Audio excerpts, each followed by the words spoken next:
Ilgšķi zin, ko rakstīja komentāros, ka runā, ka rižajiem zirgiem nesot dvēseles, ka man vajag uzmanīties. Tā ir?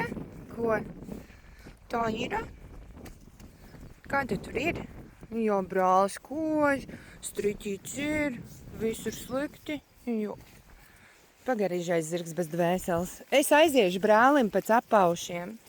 Redzies, tev tagad var pieturēt, un tu neko nevar izdarīt. Haha. Oi, oi, oi! Oi, oi, oi! Paklausies, kriukšķiniek. Tu esi tikai čut mitrs. Tu tik slikti nedrīkst uzvesties. Jā, šitā tad ir ļoti laba maza meitenīte. Tu zini, ka jūs mūžīgi nevarat palikt kādu mežu. Dusmīgs. Dusmīgs. Nu, neko jau nevar darīt. Nu, ja nu. Nāc, tu man pavadīsi visu striķīti. Paskatīsimies, kāds šodien mums ir noskaņojums. Mēs ejam striķītī. Mēs esam dusmīgi. Bet mēs turpinam iet striķītī. Jā. Ielien no virsū. Nē. Bišķiņ kaut kādām normām ir jābūt. Jā. Savādāk šitādi ten maziņi ēzelīši izaug ļoti, ļoti lieli šitādi. Un tad viņi var būt bīstami, ja viņi nemāk uzvesties, vai ne? Bišķiņ ir jāmāk uzvesties, jā? Čut. Jā.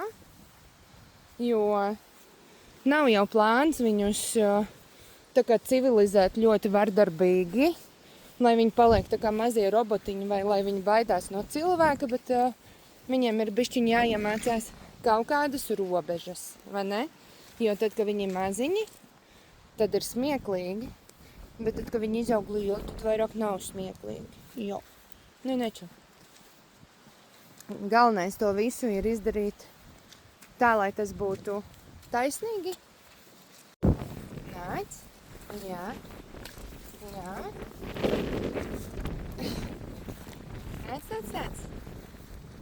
Nāc. Ai, kāds šis dusmīgs. Nē. Nē. Tu redzēji, kas bija? Nu, jau nāc pie maniem. Jā, malecis. Mazais rižais malecis. Nu, ja nu. Tu jau visu atkal māki? Ko? Un tu esi paklausīgais bērns, vai īsti nevar vēl saprast, kas viņš tāds ir? Jā. Nāc. Tu tikko biji paklausīgais bērns. Neču. Nu, nāci. Bišķiņ gribās, jā, drāmu. Tas nekas. Nāku maziņš cālīts. Nāc. Bez drāmas. Neču. Nāc. Malecīte. Jā, tu esi malecis. Malecis.